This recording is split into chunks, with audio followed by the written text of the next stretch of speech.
Welcome to Nutrition Nuts, where we discuss the latest nutrition breakthroughs, supplements, and wellness choices with leaders in the natural products industry, health practitioners, and research scientists. I'm your host, Jim Wilkes, certified nutritionist. Thanks to our main sponsor, HollyHillVitamins.com, the place for great selection, service, and prices. Check out their extensive wellness library for updated science-based info.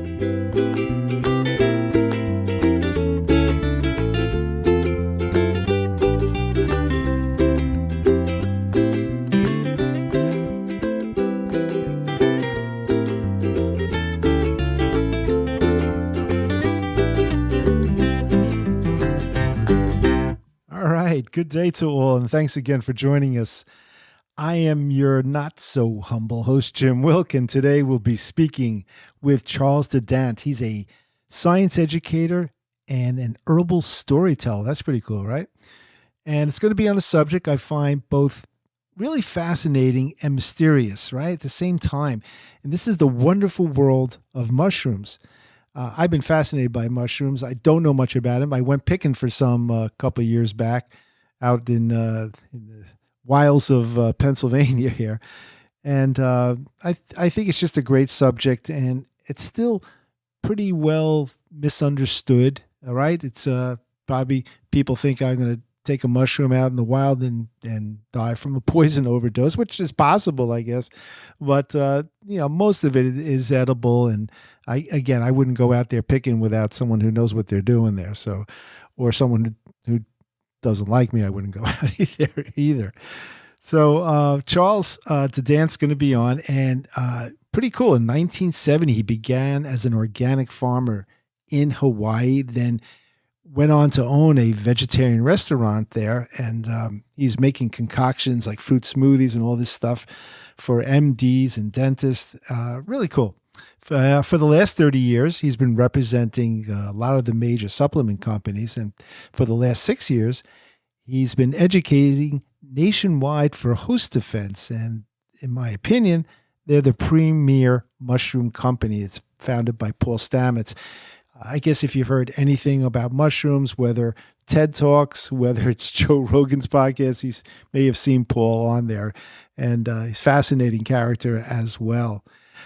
Charles has also kept the family beekeeping tradition going on. This goes back to 1863. Had his last name, Dadant and Sons, back in 1863. So we'll discuss how that is integrated with Host Defense, the company there. But first, we're going to do some nutrition news. Again, it's the springtime here in 2023, just starting, and I'm getting geared up for outside exercise and been pretty good all winter inside. And so I'm looking forward to the bike riding and doing some hiking and all that stuff. So, of course, I'm going to talk a little bit about news things that apply to me. So I hope if you're listening to the show and you're into taking good nutritional supplements, eating well, and very important is exercise. I don't care if you're doing 100 push-ups or you're just out going for a nice long walk. You got to get out there and do something. So this is from Frontiers in Nutrition. I don't know, I just felt like saying it that way. And this is from January 2023. Curcumin for muscle. So curcumin, which is the active ingredient in the herb turmeric. It's really hard to say with that R in there, turmeric. They found that taking curcumin reduced muscle fatigue, soreness, and inflammation after exercise training. So in this study, they took a lot of young people. I think it was about 30 high school male and female athletes, and I think the average age was 17, right? And they took 1.5 grams, or that's 1,500 milligrams of curcumin per day, or took no treatment. So they followed them for 12 weeks. This is daily exercise training. Muscle fatigue and soreness scores were decreased for curcumin while increasing for the no treatment group. This is all compared to the scores at the start of the training. So the inflammatory factors, creatine kinase, you might have heard of, and malondialdehyde, that's a long one, that's a decrease for curcumin while increasing in the no treatment group. So the doctor said curcumin reduced muscle fatigue, soreness, like I said, muscle limited muscle damage and inflammation after exercise, suggests using curcumin in regular training of adolescent athletes. Pretty cool. I don't see why it wouldn't work for older too. I mean, I take that myself. The other thing was from Experimental Gerontology in January 2023, that journal. It's a little article on leucine. Why don't you be true? Reduces muscle damage after exercise. So leucine is an essential amino acid. That means your body needs to synthesize other proteins and stuff. So they found that after exercise, older adults see more muscle damage and recover more slowly than younger people, which I can attest to, right? In this study, 45 physically active men and women, average age was 70, with healthy body mass index scores and who could walk 12 miles in one session, all right? Can your grandpa and grandma walk 12 miles in one session? Let me know. They either took a placebo or 25 grams of pea or whey protein per day in divided doses. So both the plant-based proteins and the animal-based proteins contain leucine, but plant-based proteins contain less. The daily study doses of pea protein contain 900 milligrams of leucine compared to around 1,100 milligrams of leucine for whey protein. So after 10 days, they took that 12-mile walking test. I hope they got back home. The doctors assessed muscle damage 24 hours later by measuring that same enzyme, that creatine kinase, which increases under muscle strain. So they tested both. The whey protein group saw those levels, those CK levels, 41% lower than pea protein and 47% lower than a placebo, right? So good thing to take. You can also, get leucine by itself too. It can come in powder form, or it's in those branch chain aminos. So that might be a good thing to do to help with supporting those mature bodies, right? All right. So I know I'm going to do that. I know I get little muscle damage and recover more slowly than when I was younger. So I'm going to look into maybe incorporating that this year. I'll be your guinea pig, I promise. All right, guys. So that's it. So without further ado, let's have Charles Dadant on, and we're going to be talking shrooms.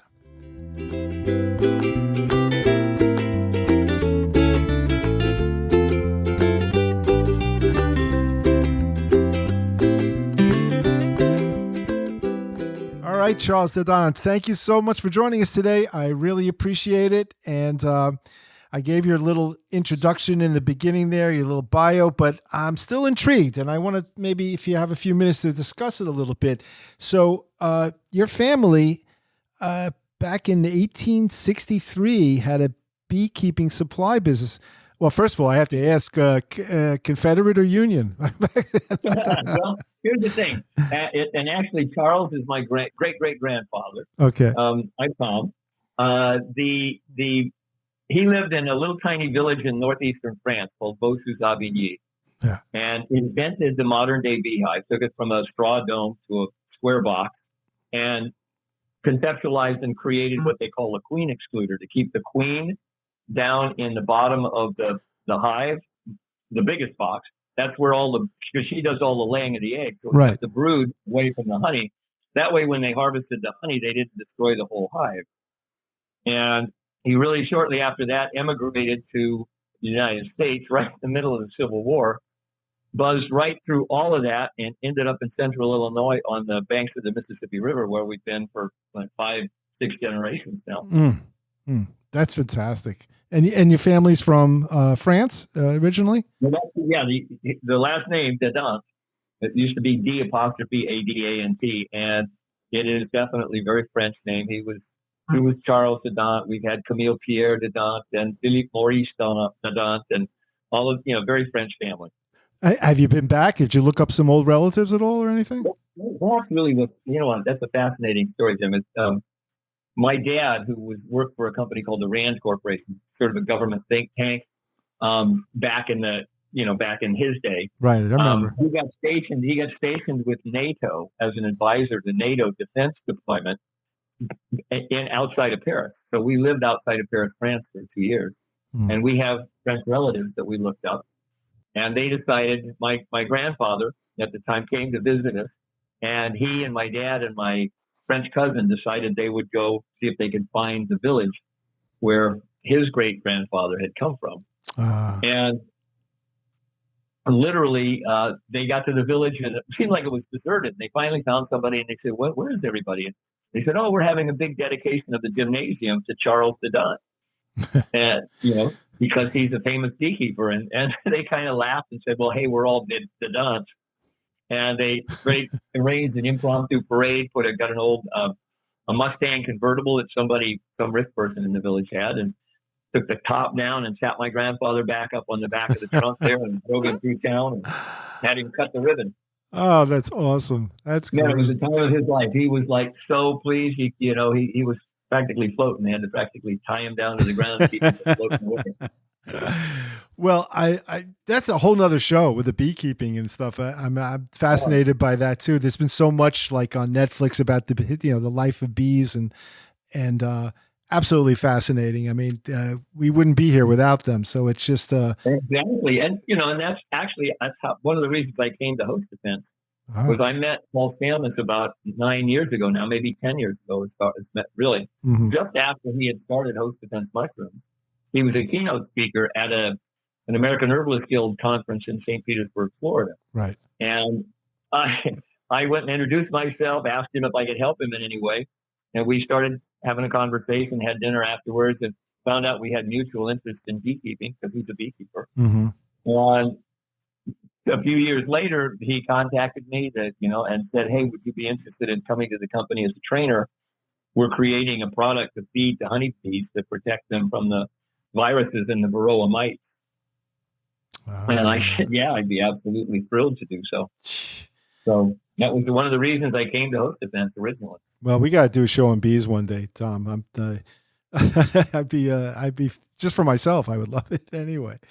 So mushrooms, boy, I've done some shows on mushrooms over the years. I've seen Paul Stamets, the owner of the company, the founder of the company, talk. Does TED Talks. I think I mentioned in the beginning of the show, he's been on Joe Rogan maybe once or twice. And he's twice now. Yeah, and fascinating gentleman, author, environmentalist, everything wrapped up in one person there. He just led a very interesting life. But mushrooms has always fascinated me. I have to admit, no matter how much I learned about them, it's still not in my daily reference where other supplements might be, and I find that with the public too. I mean, I'm a nutritionist. I've helped people over the years and things, and mushrooms still seem so foreign to the American public here. Can you tell the audience a little bit about, a little bit of the history and the centuries of using it and why people did use mushrooms? Well, what's interesting is that mushrooms have been used ethnobotanically or ethnomycologically, to be more correct, because they're mycology, not botanical. But they've been used for centuries by different indigenous cultures all over the world. In Russia and Siberia, the native people there used the chaga mushroom, which is, pretty popular now. Mm-hmm. They used it for a lot of different things. Predominantly, they used it for skin ailments. And interestingly enough, when it got studied, they found out that when that mushroom inhabits the tree that it's growing on, because the tightness of the rings of the tree, the mycelium or the rooting structure of that mushroom, pushes out into the environment rather than deeper into the tree. And when it does so, it's exposed to solar radiation because it lives in those climates where there's a lot more direct sun exposure and harsh winters, and it produces in its own, tissue, melanin. And melanin is the same compound that we have in our skin to protect us from solar radiation. Right. Wow. That's so cool. People noticed that for some reason, they knew that if they used it on their skin, it was really good for their skin. Turns out that the same type of tissue that's on your skin lines your lungs and lines your digestive tract. So it's good for your lungs, good for your digestive tract. I mean, Chinese people have used mushrooms for over 2,000 years. They've been used in the United States by Native American people here for hundreds and hundreds and hundreds of years. Actually, probably a couple thousand easily. Mm-hmm. It's just an amazing thing that people don't stop to think about it, but when they've been studied, here's the thing that really kind of ties it together. We actually share more DNA as far as the genetic makeup with mushrooms than we do with plants. So somewhere way back in the evolutionary chain, we had more of a direct relationship with fungi than we did with plants. Gee, wow. I think what people are starting to realize that because of that that HBO show, that Last of Us, how people, the cordyceps is taking over. But interesting, in the show, at least in the beginning, they showed a kind of communication that mushrooms have with other mushrooms, and you can see the people who are infected are all doing the same thing at the same time, kind of thing. I thought it was fascinating, and for someone who does take cordyceps, because I like to work out a lot, it just seems funny that this is a way to get the public to know about what's going on underground there, right? Exactly. Between that and the Star Trek Discovery series, where yes. Paul Stamets was literally acted as an advisor for the writers of that Star Trek series, right? And to thank him, because he didn't ask for any money or anything, he was just an advisor. He was just really thought it was cool that they wanted to know about mushrooms. Right. They created a character, Lieutenant Paul Stamets, and he's an astromycologist. And he figures out that you can actually propel the spaceship in the mycelial network, not in the normal network. And so he's got like mycelial travel in the whole series. Right. I mean, that's the amazing part about the mycelium. Mycelium of the mushroom is its rooting structure. Mm-hmm. It's the part that we really don't see. And so it's kind of funny when people say, "Oh, I had a mushroom the other night." It's like, yeah, I get it. What they had was what's really technically called a fruiting body. Mm-hmm. But the mycelium is the enduring part of the mushroom. It kind of reminds me of the movie The Big Lebowski, where the key phrase in The Big Lebowski was "the dude abides." Right. Well, the mycelium abides. As far as the mushroom is concerned, the mycelium abides. It's there through everything. And I think we talked earlier. People think of it as I do. I said, "Wow, this mushroom looks really interesting when I take a hike," because I love hiking in the woods. And this looks interesting, but should I take a chance and pick that and bring it home? It's like I said to you when we were talking. Most people think, if I eat this mushroom, I'm either going to die or I'm going to get high. So I'm going to leave it alone. Right.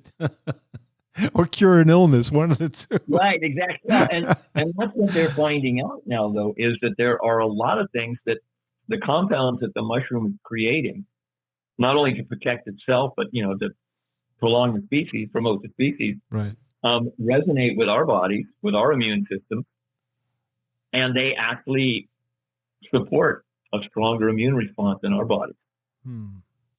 Well, they've been around. They probably are here before plants, right? I mean, it's. Oh yeah. Yeah. So, Here's a fun fact for you: the tallest mushroom fossil that they have found was over 25 feet tall.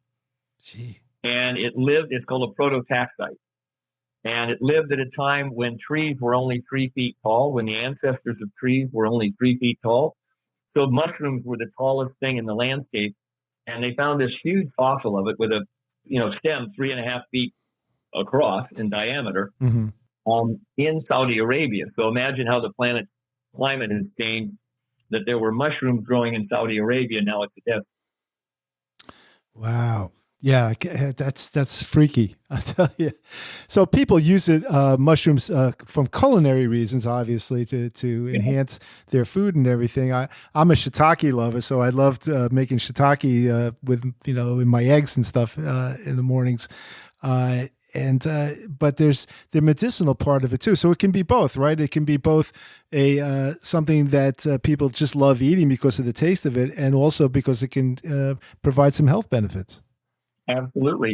One of the other ones, I'm going to give you a heads up. Try lion's mane. If you can get lion's mane in a local store or farmer's market. Yeah, farmer's market, right. Try that, because it really does taste like lobster.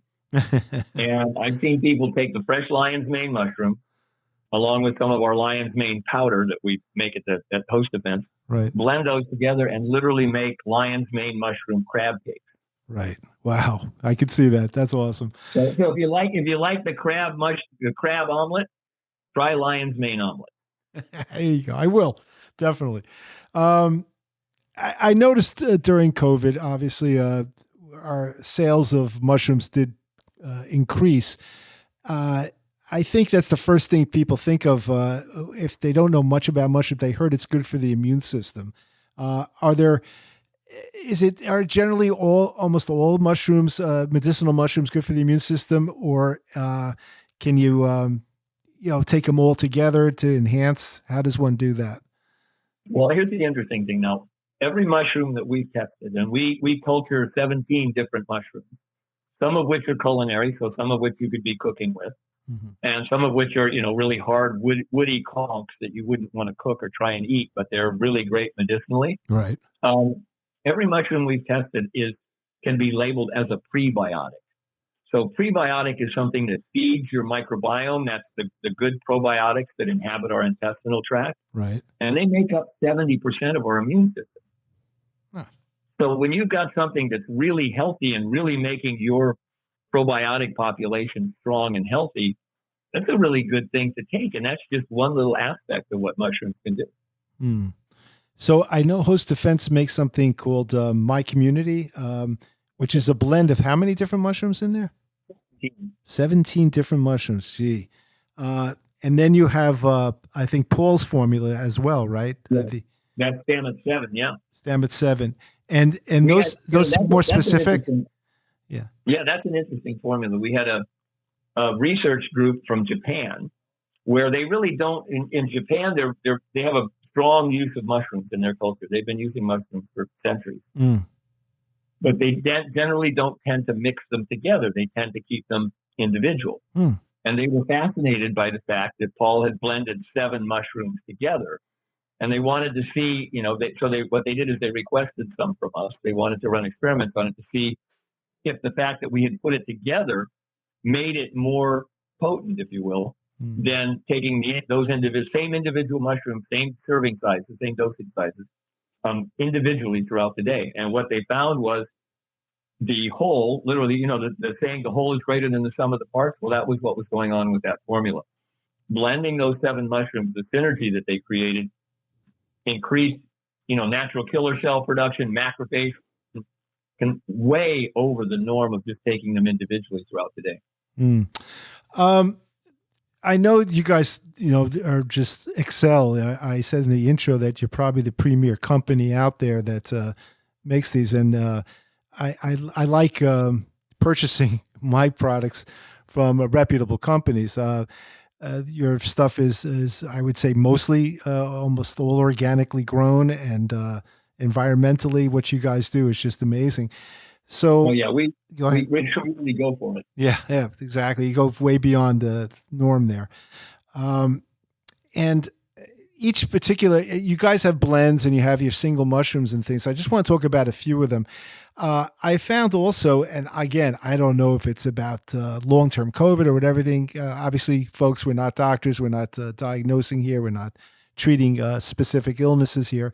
But I noticed lion's mane has become really popular in the last couple of years.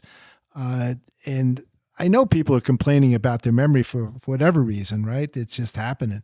Yeah. That's a good brain formula, correct? As far as you're concerned. Well, the research on the lion's mane, and actually as a company, just a little aside here, we have 11 scientists on our research team. They are part of our team. Mm-hmm. And of those 11, 5 are PhDs. Between the 11 of them, they have published 77 scientifically reviewed papers in scientific journals on mushrooms. And one of the main areas of our research has been on lion's mane because of its effect on neurite outgrowth or nerve growth in the brain itself, to help the brain kind of almost, if you will, support its repair and regenerative capacity. It has compounds in it, lion's mane does, that stimulate our stem cells. Those are the cells that can become anything in our body. Mm-hmm. It stimulates our stem cells into becoming neural cells, the nerve cells, and stimulates the nerve regenerative processes in the body.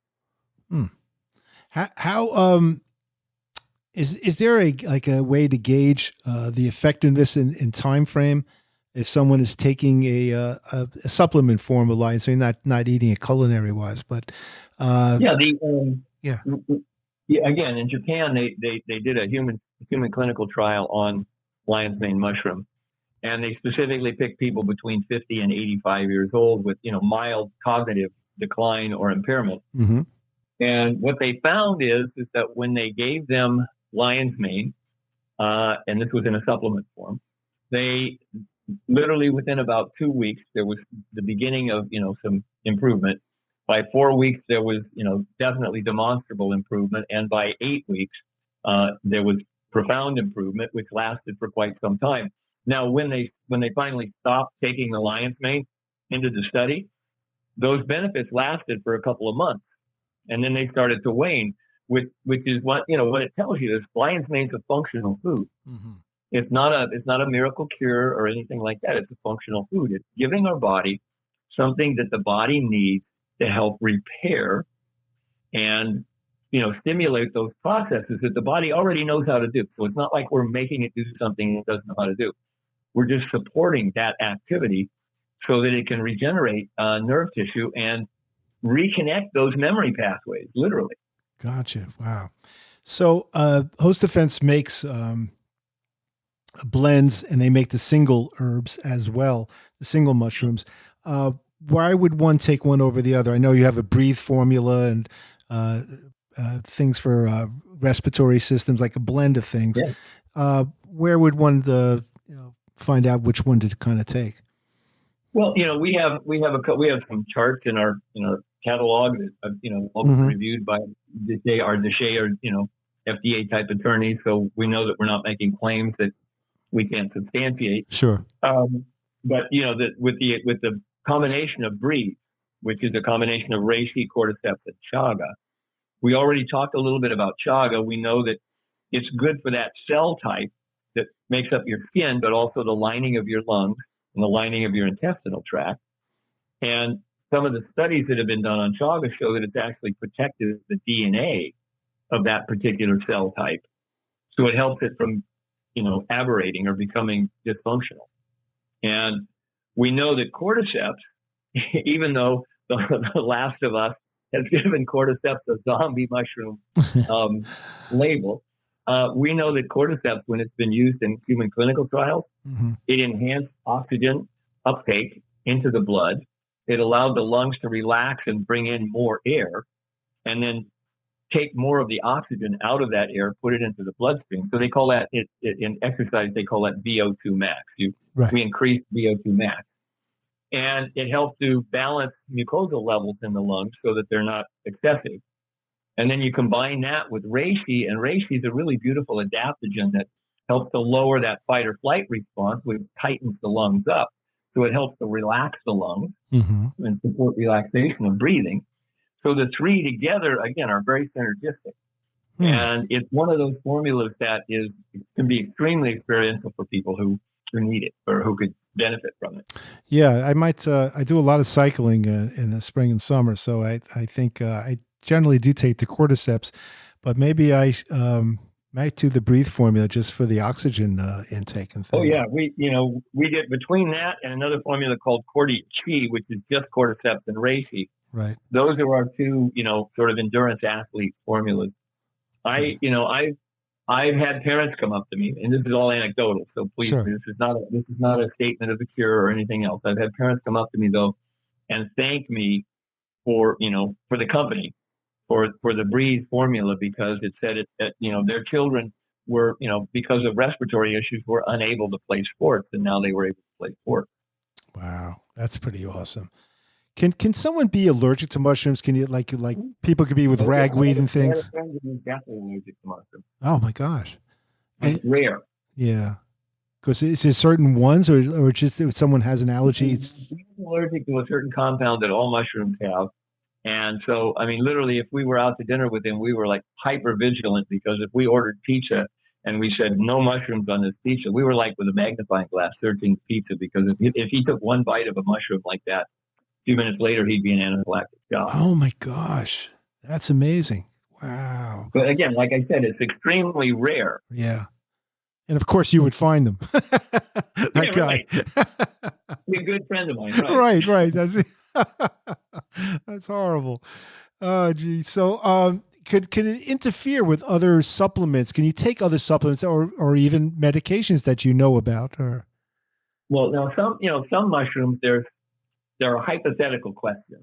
yeah. So, for instance, like let's say reishi as a mushroom in Chinese medicine, traditional Chinese medicine, reishi was considered the imperial mushroom. It was the king of mushrooms, Mm-hmm. and it was because it's such a great cardiovascular tonic. It helps with cholesterol balances. It helps with, energy production in the heart muscle cells themselves. Mm-hmm. It helps with circulation. It's a great adaptogen, so it lowers stress levels, and that in turn helps with your circulation.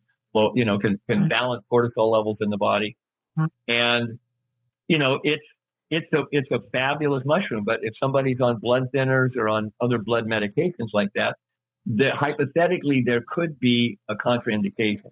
Gotcha. But mushrooms like lion's mane, we've checked and checked and checked. We can't find any contraindication for something like lion's mane.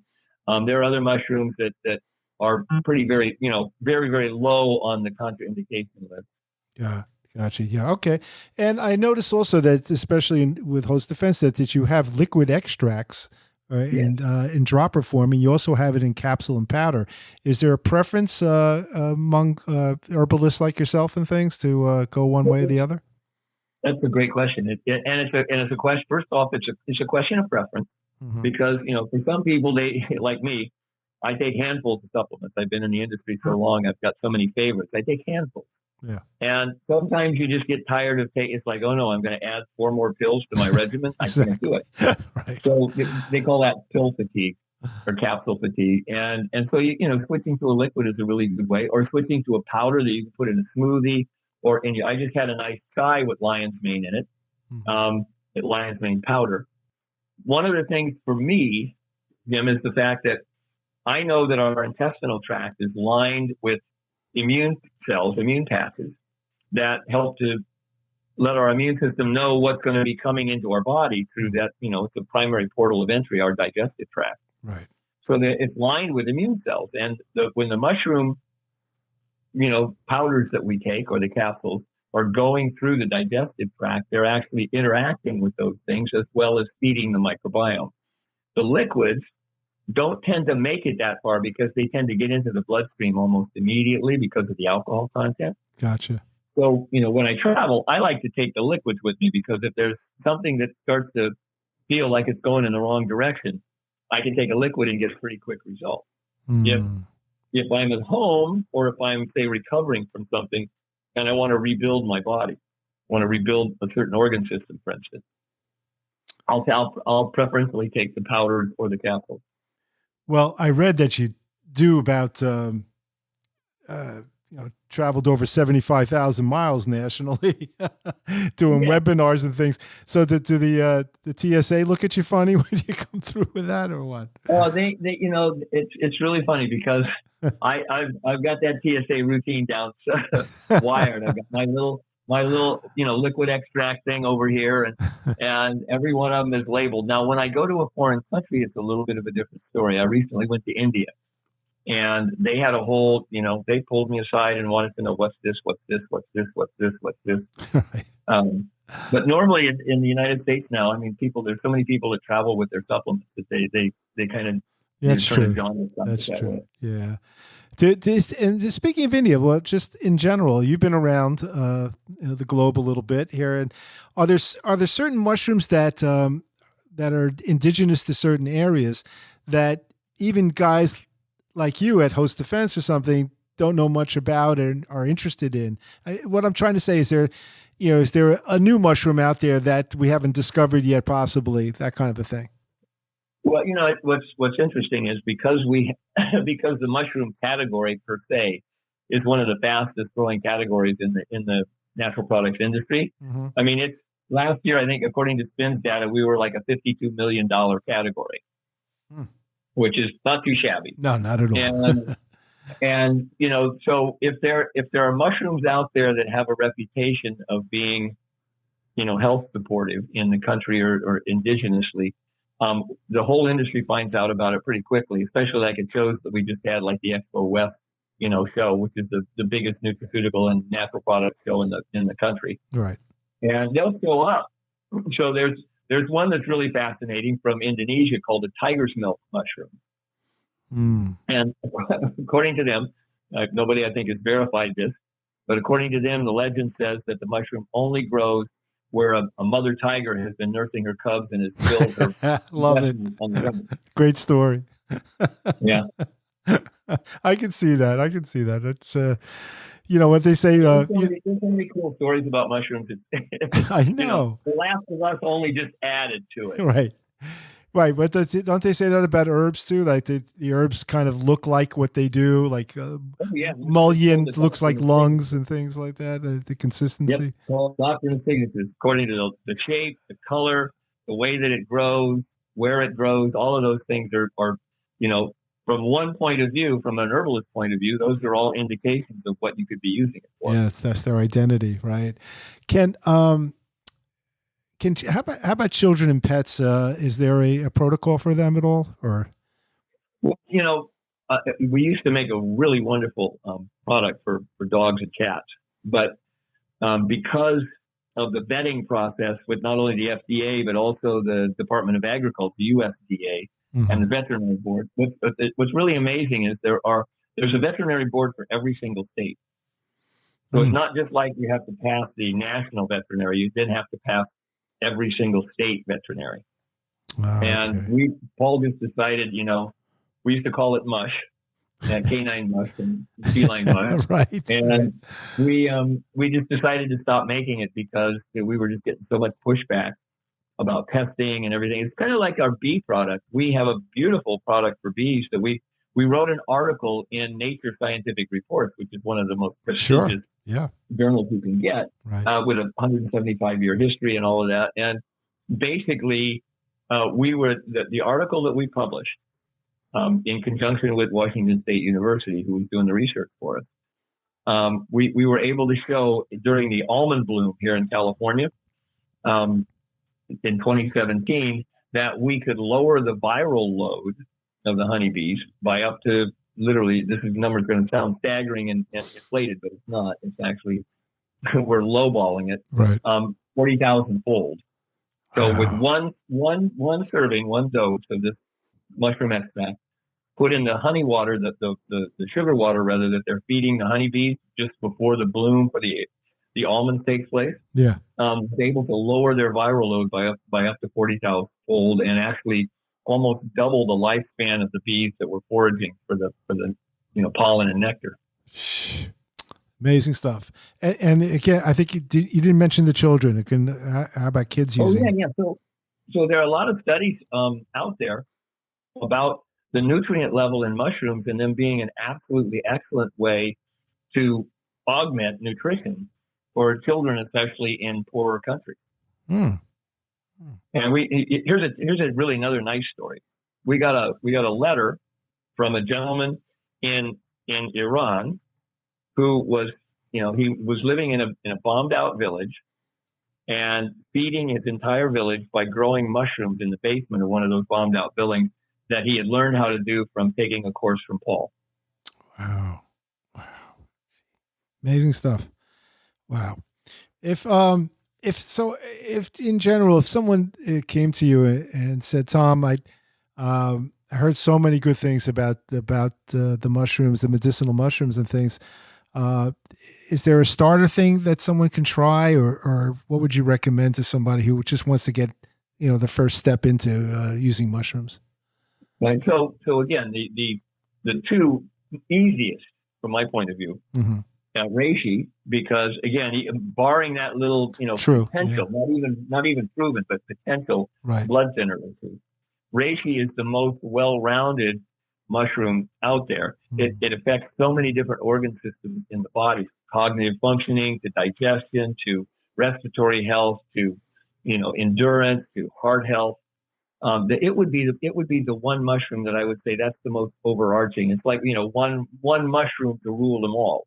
Mm. But but the other one is, like you said, people are very much aware of their cognitive functionality and whether or not it's on the decline. And the studies on reishi are so solid on its ability to support cognitive function, learning, memory, recall, those kind of things, that would be the other one. And there's no contraindications that we've ever been able to find on that. Well, you're a perfect example, Tom. You haven't misspoke once since you started the conversation here. So the thinking part is doing really well. I have to admire you for that. Uh, before we end this, folks, also, I always forget, hollyhillvitamins.com. You can find a lot of the Host Defense products there. You can also go to, is it still hostdefense.com, Tom? Yeah, you can go to hostdefense.com and look them up. Yeah. And see what we've got. We've got some really beautiful products. Yeah. Yeah. It's just a great company. So, in the next few minutes, I just, a few years ago, you heard about the bee problem, so to speak, as far as the degradation of the hives and all that stuff that's going on. What's the latest going on there? What can someone do about that? Well, every year there is there's a collective of beekeepers that work together to kind of keep track on what's called colony loss. Mm-hmm. So one beehive is considered one colony. And, beekeepers, commercial beekeepers can have 400, 500, 1,200, thousands of beehives that they manage. Right. Or you can have, like a residential beekeeper who has one or two hives in his backyard. When I was growing up, we always had beehives. My dad and I managed, 3 beehives with a neighbor, and we were in, Southern California, orange blossom, orange groves in the San Fernando Valley. So we had always had orange blossom honey, which is fabulous. Mm. That organization is still tracking colony loss, and beekeepers are still losing more and more colonies. It's not like it's getting better. Some people would, some with interest in the drugs that, like neonicotinoids and so on, would have you believe that it's not the drugs, it's not the pesticides, it's not the herbicides, it's not the fungicides. It's unfortunately that smoke and mirrors. There's an awful lot of really valid science showing that one of the things, like neonicotinoids, for instance, bees navigate by the sun. So when they're out collecting, they know from the position of the sun and everything where their hive is to go back. Mm. When they get exposed to neonicotinoids, which are they're nerve toxins rather, they literally forget how to navigate. They can't find their way back to their hive. Mm. Another thing that happens is they're very fastidious groomers. So in the hive, they're constantly grooming each other because they're covered with all these little tiny hairs on the outside of their body. Right. And if the mite, the varroa mite, which is analogous to being a tick on a human being. Oh. Only imagine having a tick on your back that's the size of a dinner plate. Oh, gee. That's about the ratio with the varroa mite tick. Oh my God. If the bees are grooming properly, they're taking that tick off all the time, out of the hive, killing it, whatever. When they stop their grooming behavior, the ticks get a chance to really get established in the hive. And when you get more than about 30% of the hive infested with the ticks, with those varroa mites, it's done. It's already a dead hive. That's the next HBO scary series there. That'll be it. Jeez. Oh, yeah. Absolutely.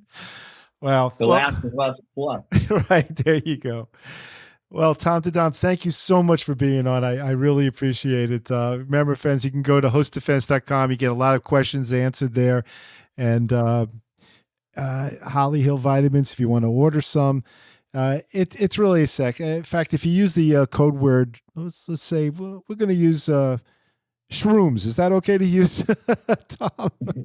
Don't tell that to Paul. No. There you go. Right.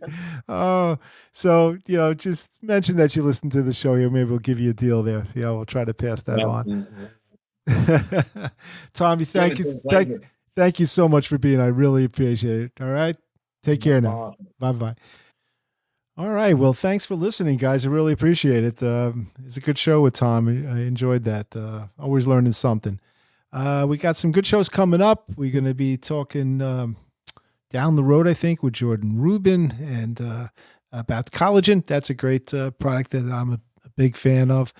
Red Remedies is going to be on soon, and we're even going to be talking about nitric oxide, I think, in a few weeks. That'll be an interesting show too. I'm always looking for stuff to boost my exercise potential and keep my heart working good. So nitric oxide is a big topic right now. Again, thank you so much for listening. Appreciate it, and we'll talk to you real soon. Bye.